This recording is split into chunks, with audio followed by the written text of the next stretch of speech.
What's going on, everybody out there in Badger Nation? Welcome to episode 45. We've got a good one for you today. By the end of this episode, you will be much more comfortable with how to approach, manage, optimize, and think about sponsored display ads, which are a new ad type. Steven, we're excited about this. Yeah, we're actually like very excited about this. Like, this is a very geeky thing to get excited about, but yeah, as Mike and I were just writing down notes and learning more about sponsored display ads, we found so many interesting things. I'm just guessing right off the bat, this is going to be a long episode. So hopefully you guys have a long drive ahead of you. Buckle in. There's just so much to talk about with this new ad campaign type. So it's going to be interesting. That's right. You know, one of the coolest parts about making this podcast is that it really forces us to really try to distill down the most important pieces of new strategies, new things that are coming out on Amazon. So thank you everyone for giving us this opportunity. Thank you for listening. And a special thank you to CBGIL83, because on September 9th, 2019, they left us a review. And I thought it was really, really funny, so I wanted to share it. So the title of this review is Throw Another Review in the 5-star pile. As yet another 5-star reviewer, I realize no one will likely ever read this. So I think it's funny to first actually read this on the air. No one's ever actually going to read this. And yet I feel inclined to tell you, dear reader, that you're wasting your precious time reading my review. Why? Because, in all caps, you should be listening to this freaking podcast right now. And thank you so much, CB Gill 83, for that great review. So sponsored display, this is exciting for so many new reasons. I mean, anytime a new ad type rolls out on any platform, anytime there's a new digital marketing strategy, whatever it might be, there is generally an early mover advantage. So if you are listening to this podcast, we are recording this on Thursday, September 26th. You're probably listening to it the very next week. So this is really hot off the press. The first time we saw it was just maybe a couple days, maybe a week or so ago. But this is exciting. So let's get set to really dive into this new ad type, because we do want to maintain that early mover advantage. And if you really think about it, you're never really behind the curve, because there's always things coming out. There's always things changing. And this is our opportunity to get ahead of the curve. It always sort of resets. So Steven, can you just intro everyone in case they haven't seen it? You know, where's the first time you saw a sponsored display pop up, and what exactly is it? Yeah, so sponsored display, I first started seeing this ad type pop up. It's currently in beta, but it used to be in super beta, where they were only letting some Amazon sellers test out, we might as well just call it alpha. Right. I mean, I think that dates back to, I think, around I forget when, but pretty early this year, February, March, April, a few months ago, right. 5 or 6 months ago, they were starting to roll out this new ad campaign type. But now now they're really trying to push it. Amazon has hosted webinars trying to explain how sponsored display works and what it is, which me and one of the senior engineers from Ad Badger, we attended this webinar. It wasn't very informational, but whatever. So basically what it is, and this is how Amazon presents it, but they say, this is word for word on their website, they say, introducing a new advertising solution that lets you create display campaigns in minutes with a budget of any size. Use sponsored display to reach the right audience for your business, both on and off Amazon. So real quick, to just kind of differentiate, so now we have 3 campaign types for the Amazon seller who is brand registered. If you're not brand registered, you only have sponsored products. If you are brand registered with Amazon, then you have access to sponsored products, sponsored brands, and sponsored display, which I think they used to call them product display ads back when it was in super beta. And then they removed product display ads and then came back with sponsored display ads. So the main difference between a display ad and your typical search ad, like sponsored products or sponsored brands, are that with sponsored products and sponsored brands, you're bidding on keywords and you're trying to land your ad in an actual search engine results page. With sponsored display, you're not placing your ad on a search engine page, you're placing it basically anywhere within Amazon's advertising network. So that includes anybody who Amazon has a partnership with or any companies that Amazon owns. A big website title would be IMDb. So if you're on IMDb, that website, you'll start seeing these Amazon products pop up as ads in the sidebar on the top, and those are Amazon display ads. One final thing on display ads, I know I've been talking for a long time in this sequence, but it can also show up on product detail pages. So if you're actually viewing a product, and you can actually do this on your own time, just open up any Amazon product page, and when you're looking at the details, you may notice that right beneath the buy box, the add to cart, sometimes you'll see a different product that just like pops up there, and it's like, hey, this is a similar product that you might check out. That is also a display ad. So you can see these display ads either on or off Amazon, and those are the two different places that they can go. So, sorry, that was a long time talking. Mike, why don't you talk for a second? Okay, my friend. So really, if we were to start breaking down this bowl of spaghetti that is sponsored display, let's break this down into a couple different arenas. The first is, what does it look like when you go and you create one of these campaigns? Meaning, what are the inputs? And then let's talk about the outputs. So when you go into Amazon Seller Central now and you click Create New Campaign, you will see now 3 buttons to press. Now, some people did have 3 buttons to press for quite some time.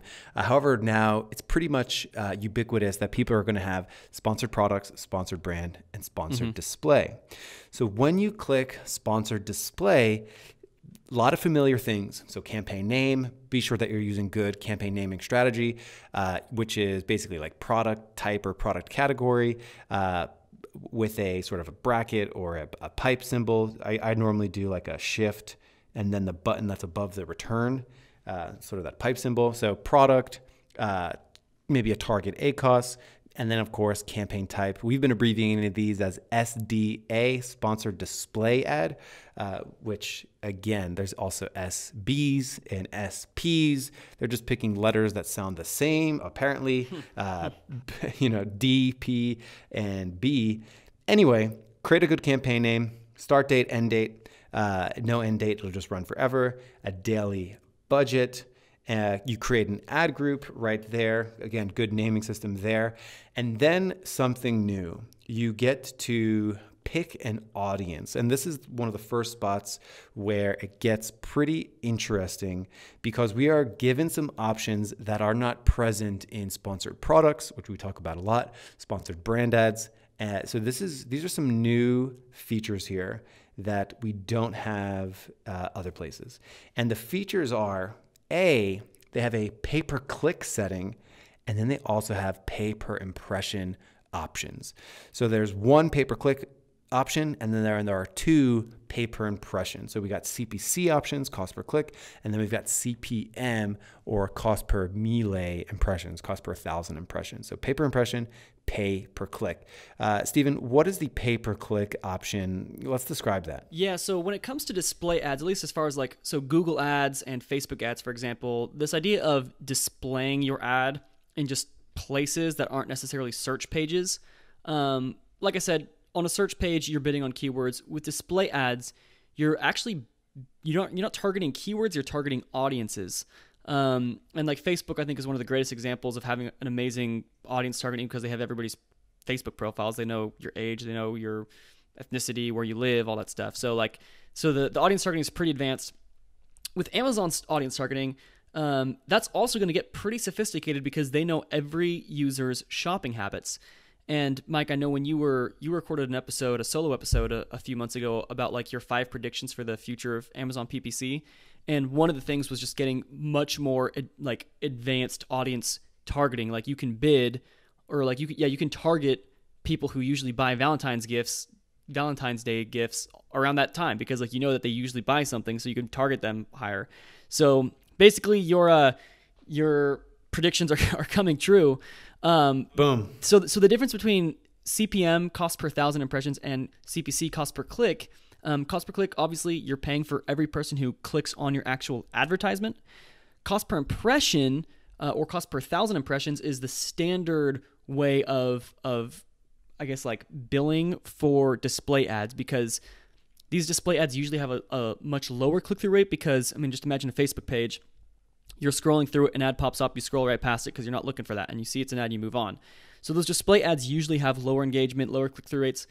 They do, however, they get clicks and they do get conversions. So the way they usually charge is cost per 1,000 impressions. What I think is very interesting is that with sponsored display, and this is actually a very recent development with the beta because they used to not have this option. It used to just be like automatic targeting and you didn't have a choice. Now they do have that option of you can choose, do you want to do cost per click or cost per view? And I think the reason why they're doing that, this is my thought, is that a lot of Amazon PPC sellers are not used to this cost per view type category. So this is probably a way to sort of bridge that gap from, your typical sponsored products into sponsored display. So you could pay per click or you could pay per view based on every 1,000 impressions that you get. Then you would pay like $10 or however much you're bidding. Right. So they've added an extra level of complexity here where now we're going to be thinking about, should I be doing pay per click or should I be doing pay per impression? And the way that they've done it is very strange. Essentially, there's two ways to bid for sponsored display. However, they have segmented it out by who you're bidding on. So the first thing that I'll say is we are targeting audiences here. We're not targeting, just like Steven said, we're not targeting based off searches. We're targeting audiences and they're behavior-based audiences. So they're not interest-based audiences. They're based off people's previous behavior, which could eventually lead to interest-based audiences.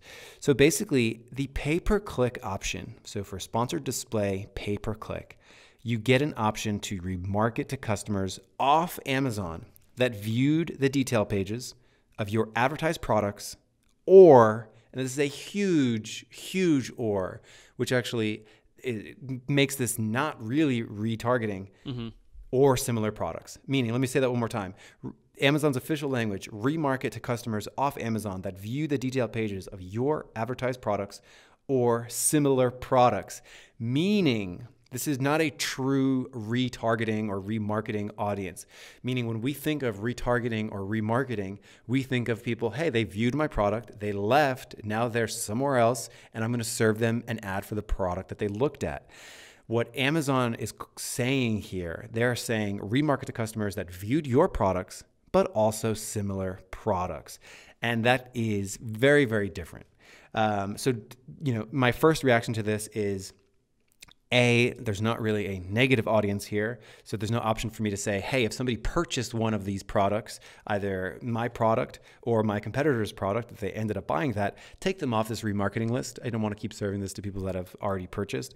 So that's a little odd thing right off the bat. The other odd thing off the bat is that they use language all over the place saying that this is remarketing. However, it's actually remarketing plus sort of an affinity audience, sort of like an in-market audience, people similar to, hey, they viewed your product, now they viewed another product similar to that. There's actually a couple layers of the onion that I want to peel back, if you won't mind. Me doing Mike, this, there's so much to talk about on this issue. Like, we're for sure need a follow-up episode 2 of this, like Sponsored Display 2.0, because there's so many issues to be talked about right now. So yeah, go for it. Right. So here's the crazy thing. So for this pay-per-click option, so again, I'm creating my campaign, pay-per-click. I want to do pay-per-click. I select views, remarket to customers that viewed my product pages as well as similar product pages. Well, guess what? They did something kind of cool. When you download the report for this campaign, you are greeted with something kind of interesting. It actually breaks it down. Loose match, substitutes, complements, and there's no actual close match on this. So they're actually demonstrating some sort of similar things here. So they're using similar language, loose match, substitutes, complements. We're seeing that similar language. That's in auto targets now, except it's a little hazy. And in fact, it's so strange that this report, so that I actually get the advertising report for sponsored display, you actually have to go download a sponsored product report. When you go into reports, you get to pick three.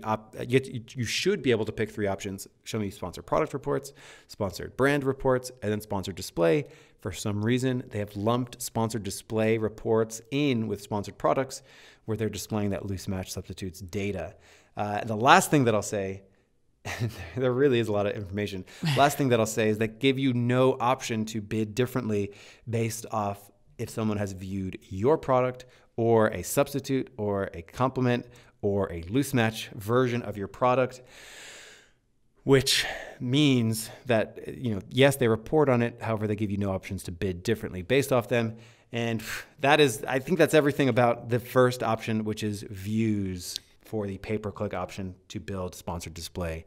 Remarketing plus affinity audience ads. Whew, that's a lot. Yeah, that's a lot. And like you said, I think the audience targeting will become much, much more sophisticated in the future. Right now, if you were to download a targeting report, it's pretty much like, it's pretty much like your typical auto campaign. We're not sure if the reason why there's no close match in there, we don't know if that's just because we just didn't get any impressions on close match or any clicks on it, and that's why it just didn't show up in the report, or if there's no such thing as close match.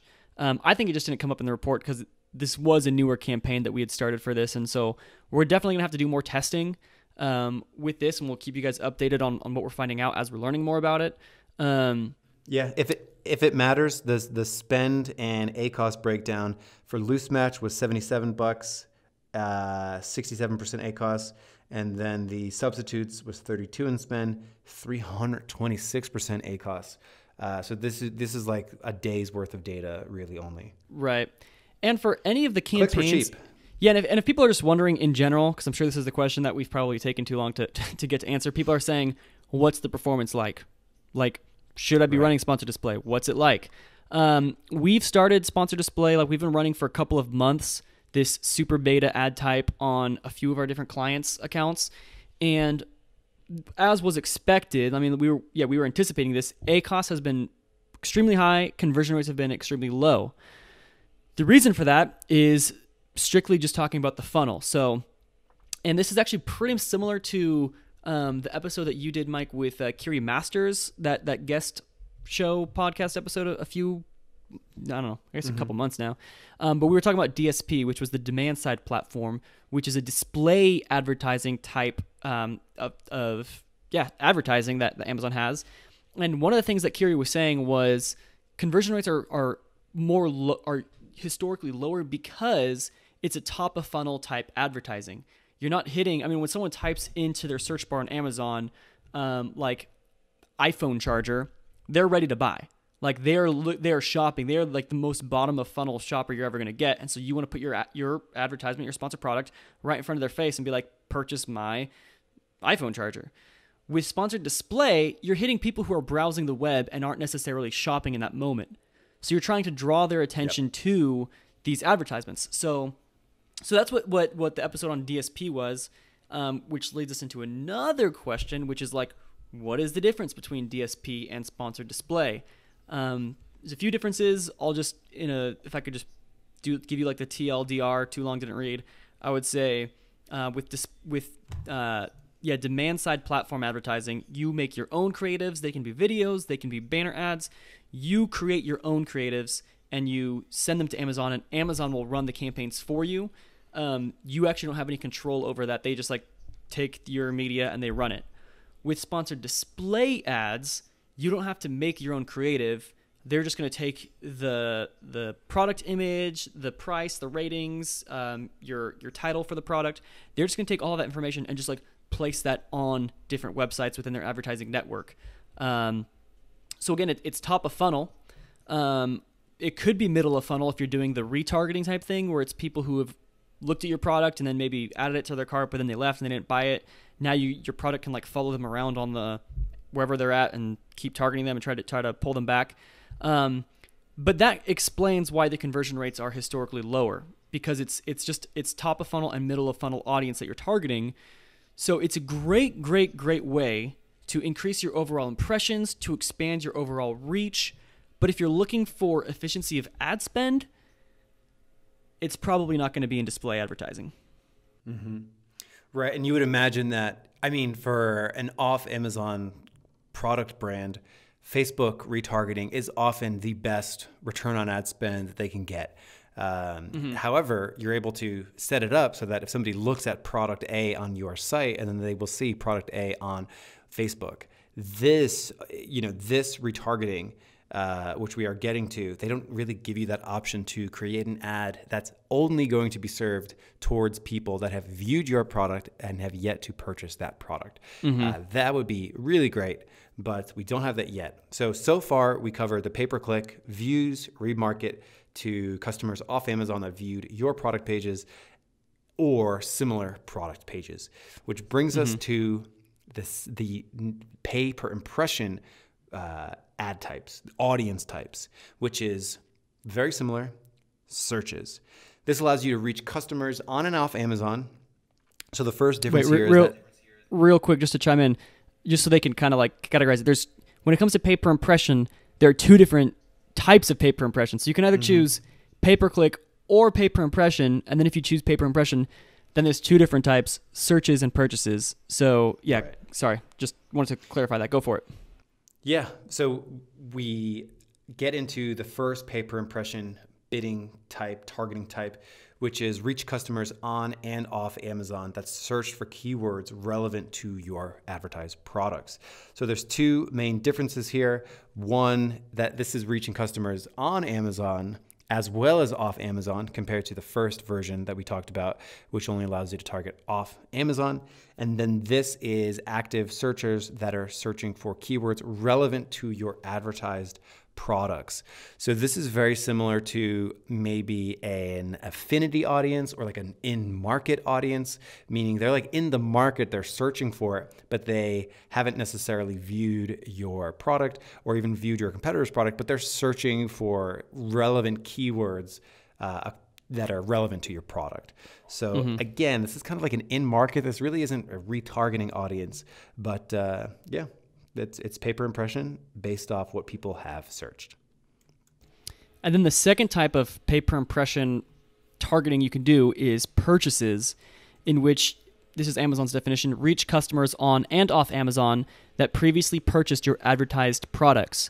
So right. This is a great type of targeting strategy for for anyone who has a product that's a consumable that would have repeat customers.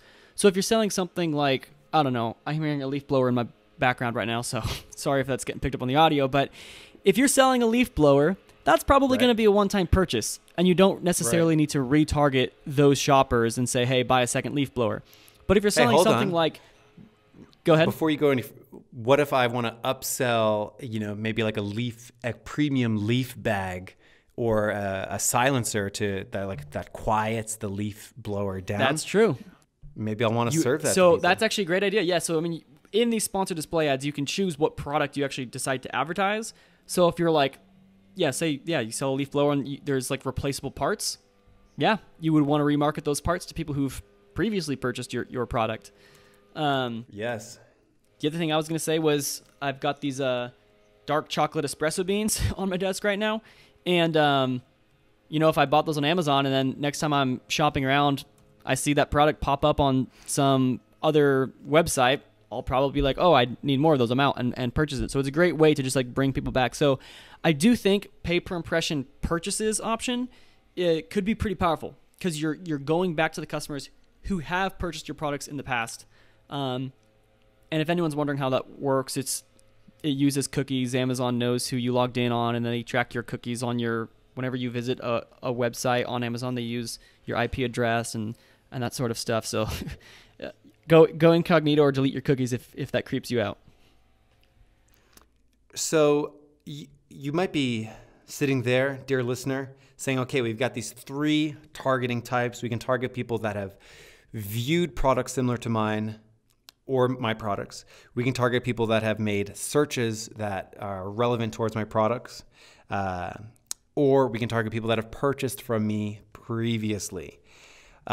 So the, sort of the best practice sort of says, let's break these down. Let's actually split these out into three separate groups, three separate ad groups, throw a product in each one, and then measure performance, and then adjust how much budget we're going to be giving to each bucket, whether it be views, searches, or purchases. You want to go ahead and break those down. Fun fact though, you cannot combine a pay-per-click audience views with a pay-per-impression audience searches and purchases. So you actually want to create 2 sponsored display campaigns, one for pay-per-click views and then one for pay-per-impression searches and purchases. Break that down. And that way you'll be able to really assess and measure how much you should be spending both in budget and in bid for views as well as for searches and purchases. So definitely segment, generally the rule of thumb is segment as much as you can before it becomes an obstacle to optimization. Doesn't really become too big of an obstacle breaking these out into 3 separate areas. 1 campaign for pay-per-click and then 1 campaign for the pay-per-impression searches, purchases. And one other thing that I just noticed that I want to mention real quick that I think is kind of interesting. With pay-per-click, if you go with that option, it's only marketing to customers off of Amazon. So you're not doing those. So we said there's on and off Amazon sponsored display ads. On Amazon, it looks like the ad pops up, on the product detail page next to the add to cart button. So you're like kind of like last minute trying to get people to change their mind or add your product to the cart as well. So that's what the pay-per-click, the pay-per-click does not give you that option. The pay-per-click is only off Amazon, meaning here's their definition. Off Amazon on third-party websites and apps. So anyone within their network, you would engage with audiences who've either viewed the detail pages of your advertised products or similar products within the last 30 days but haven't yet purchased. So that's the audience you'd be targeting off Amazon. If you go with the pay-per-view route, you're still landing on those third-party websites, but you can also get your ads on Amazon on the actual product detail pages, in the search results, or other product-related pages based on audience demographics, the interests you're targeting, similar products that you're searching for, categories. That is how the display ads work as far as their actual placement. So the ability to segment these audiences is really brand new. And when we are testing this, Steven, just to confirm how we're doing it, are we going to be setting up those 3 separate audiences, sort of running them against one another, and then seeing how each one performs, and then setting bids in accordance to how each audience ended up performing? Of course, yeah. It's always about, PPC is all about experimentation, testing things. That's why our partner agency, Search Scientists, is called Search Scientists, because it's a science, it's testing, it's experimenting. You can believe now that we have these new enhanced audience targeting options, which were not here a month ago. We're going to be testing these and seeing, which one performs better. I've got a hunch right now that remarketing to people who have previously purchased your product is going to perform pretty well, but we'll have to wait and see. These are new options, and we're going to start rolling these out. Right. It's really frustrating in the description that we mentioned about, if somebody purchased the leaf blower, now maybe you want to upsell them some kind of premium leaf bag, whatever it might be. There's a lot of settings that just aren't there yet. So being able to segment based off what they purchased, create an audience around that, and serve them that audience, that ad, there's not really good, fine audience segmentation yet, which I could see as a major hurdle here. And I think it is going to get just a lot more sophisticated and competitive. I'm excited for what the future holds with Amazon PPC. There's just a lot of change, a lot of growth, that's why I got into PPC in the first place, because I knew it's an ever evolving landscape and it's exciting. You're always learning. Yeah, one like you said, the upselling thing, that's like an amazing strategy for. I know a lot of folks. They have, they'll release a new product, like open up a new product line, and they have a big fan base, but like the CPCs on this new product are just going to be very, very high to like land them on search pages because keywords are competitive. This product doesn't have any reviews yet, so it's not really getting like a ad quality score discount for having an amazing reviews and sales velocity and all that stuff we talk about. So, you're either going to have to drop a ton of money to drive traffic to it, or you can retarget with these pay-per-view, pay-per-impression targeting and throw these ads to people that you've already sold to that are already fans of yours. And so next time they're shopping somewhere, they see this new product of yours that they haven't tried out before, but they're curious about it, and they'll be happy to try it, even though it doesn't have any reviews, because they know and trust your brand. Right. So even though the word remarket is in a lot of these descriptions, it's not. It's really sort of affinity, meaning audiences that are going to be closely interested in what I have or are already interested in competitors' products like this. So I could easily imagine this is going to be standard in a novel product launch strategy and just maybe a launch strategy in general, right? You launch a new product, maybe it's a sort of a Kickstarter type product where nobody's really searching for it. However, maybe there are competitors with similar products. Boom, you turn on the sort of competitor view retargeting. Boom, now you've got that sort of funnel of traffic, which you wouldn't have had otherwise. So this is really interesting. It's a sort of weird mashup of sort of bottom of funnel, meaning these people have already done something that's kind of mid bottom of funnel, like they're already searching or they're already looking at products, but then you get to serve them an ad even if they haven't viewed or searched for your product. So I know that on one hand, it's kind of a bummer that you can't create a just retargeting audience. It is kind of cool that they're opening us up to a similar audience, or almost like a Facebook lookalike audience or something like that. It's actually like its own unique little audience, which is kind of interesting. Super interesting. And I'll tell you right now, I've got a few accounts that are actually launching new product lines, and this type of targeting is like so new that like we haven't set this up yet, but I'm like so excited. Like as soon as we finish this podcast, that's what I'm gonna do immediately after we finish recording, is I'm gonna go set up these retargeting campaigns to audiences that have previously purchased products, advertising these new product lines, and just hopefully, that's just a huge like kickstart to these guys. It's a great strategy. Right. So in the future, hopefully in a couple weeks from now, as we really solidify the strategies and the optimization that would go into this, this episode was really a big overview, first early thoughts, some light strategy of deploying these effectively. If it's okay with you, Stephen, I'd love to do sort of just rapid fire. We have some more notes here. We want to save some people some time from actually having to read the boring Amazon help docs, which we have all read already. If it's cool with you, I'd love to just do rapid fire, some probably common things that are on people's minds right now. For sure. So the first thing, this is USA only. So I'm sure eventually they'll have this rolled out to other countries, but for right now, USA marketplace only. This is also only in terms of this is also only for brand registered companies. So it's not available to all sellers. It's only if you are brand registered. So you can take advantage of sponsored brand and sponsored display once you go through Amazon's brand registry process. That's right. We mentioned this earlier in the show, but if you want any data on these, so you want to go to advertising reports, they have lumped sponsored display ads in with sponsored products. So if you're downloading the reports and you're trying to find sponsored display, just know there's no drop down for it yet.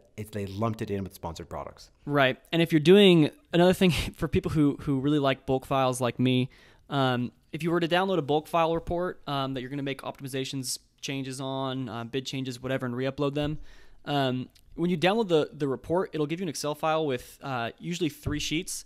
The first sheet's portfolios. I usually just delete that one because it's pointless. The second one is sponsored products. The third one is sponsored brands. There's not yet a sponsored display sheet on the Excel file. I'm sure that's going to be happening soon, but at the moment, the sponsored display campaigns show up on the sponsored product campaigns. So the reason why I mention this is if you are doing bid optimizations, you may want to filter out those sponsored display campaigns from your bid changes because of the conversion rate difference, and depending on whether you're doing cost per click versus cost per impression. You just want to be aware of that when you're making those changes, because I actually already made the mistake of not doing that. So my sponsored display ad campaigns have very low bids on some of them just because of the nature of the campaign type. So I'm going to go change that too. Right. in terms, we mentioned a whole bunch. Amazon talks a lot about the audiences that are going to be going after. It talks a little bit about how it uses machine learning to try to find people similar to your products. So it talks about some basic stuff. There's also prohibited categories here. So if you sell things like, you know who you are. If you're selling like CBD or THC inspired products, adult products, aerosol things, any sort of thing that could be construed as like spy cameras or things like that, some medical things. We actually saw an account that, it's not like a traditional medical thing, medical product, but it seems like it's not permitting that. So there's some prohibited categories from retargeting, on Google, on Facebook. So there's definitely some prohibited categories here. But in general, I think people have a general idea of whether they meet that or not. Tactical cases, so on and so forth. Mm-hmm. One final thing that Amazon has said about this ad type is they say sponsored display. This is their own their own copywriting. Sponsored display uses automation and machine learning to optimize your campaigns. Bids automatically adjust based on likelihood of conversion, while still allowing you to change your bid or pause your campaign. So that's another thing that's really interesting is Amazon always wants to really push for automation. They want to be in control of how much you're bidding. I personally just don't feel comfortable with that because I don't know if they have my interests in mind when they're selecting bidding strategies. But that's just something else to note about this. These new campaigns. Yeah, another interesting thing, early data on the CPM side of things looks pretty cheap. Facebook CPMs, that's cost per 1,000 impressions, something like $7 to $10 CPM generally. And right now, in sort of an unoptimized Amazon display campaign, we're looking at CPMs of like $1 or $2, which is pretty good. Mm-hmm. Well, it's not bad. Right. Cost per clicks right now, hanging around maybe 30, 50 cents. We're going to be playing around with that over the weeks to come. Yeah, like you said, it is that early mover advantage. They are in beta, so guys, take advantage of it. Sponsored brand ads, we used to have that early mover advantage where like the CPCs were about the same as sponsored products. Obviously, sponsored brands, it's a better ad placement. It's more screen real estate. So now the CPCs on sponsored brands are starting to go up. It's much more competitive now. We don't have that early mover advantage anymore. But sponsored display, it's anyone's game. Get after it. Take advantage of it. That's right. Well, that is that with sponsored display. Definitely recommend people go out there, try these, test these, let us know what you think. This episode, you can get all our episodes at adbadger.com/podcast. Jump into our Facebook group and let us know if you've been running these. I'm sure others in our community would love to hear about that too. We're going to be posting probably results in there, so feel free to jump in over there. For the most part, I hope all of you have a very badgery day and a badgery week, and we will see you next time. Badger out.